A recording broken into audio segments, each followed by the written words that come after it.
Cybersecurity in 2025 is not just about defending against hackers. It's about turning digital threats into business strength.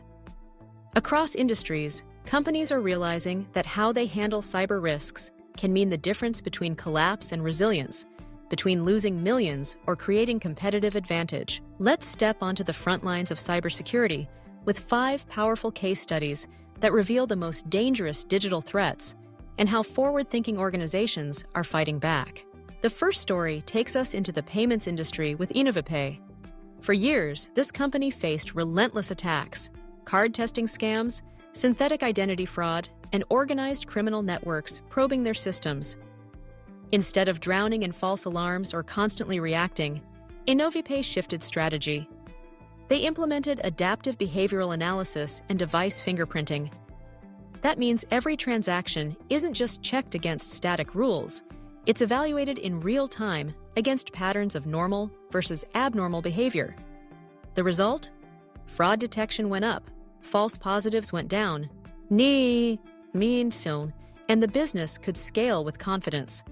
What was once a threat became a strategic advantage. Next, we look at IDB Bank, a financial institution with a common but dangerous problem: shadow IT and incomplete asset visibility. They didn't fully know what was on their networks. And if you can't see it, you can't secure it. By integrating Qualys CSAM with ServiceNow, they gained a real-time, comprehensive map of their assets and vulnerabilities. Patching time dropped from 30 days to under 2. Their vulnerabilities were slashed by 80%. Instead of being paralyzed by complexity, IDB used automation to regain control and drastically shrink their attack surface. But not every story is one of prevention. In retail, Poundland learned the hard way. A phishing attack cost the company $15 million.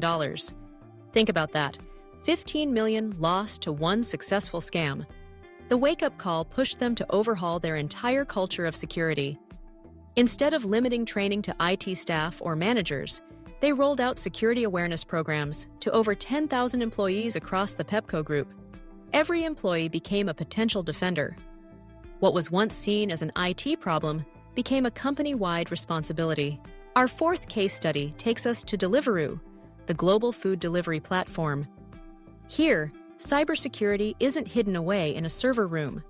It's integrated across operations, marketing, HR, and finance. Threat intelligence isn't just about stopping hackers, it's about enabling growth. By embedding security into every decision, Deliveroo demonstrates that cybersecurity, when done right, is a business enabler, not a bottleneck. This is the future: organizations that see cybersecurity as a strategy, not a cost. Finally, the most sobering example: Operation 911, a simulated ransomware attack against a large hospital chain. This wasn't a theoretical exercise. It was a high-stakes test designed to reveal how healthcare would respond if its most critical systems were taken hostage. The scenario was brutal: electronic medical records locked, executives targeted with social engineering, networks infiltrated laterally, and even ethical decisions about whether to disconnect life-saving devices to contain the attack. The lessons were clear. Healthcare is one of the most vulnerable industries in the digital age, and without preparation, lives, not just money, are at stake. So what do these 5 stories teach us? They prove that digital threats are no longer isolated to IT. They are boardroom issues, operational issues, human issues. Companies that treat cybersecurity as a strategic priority don't just survive, they thrive. They gain trust, resilience, and the confidence to grow even in a hostile digital world. Cybersecurity in 2025 is a business battlefield, and those on the front lines know the truth. Threats are real, attacks are inevitable, but with the right strategies, the defenders can win.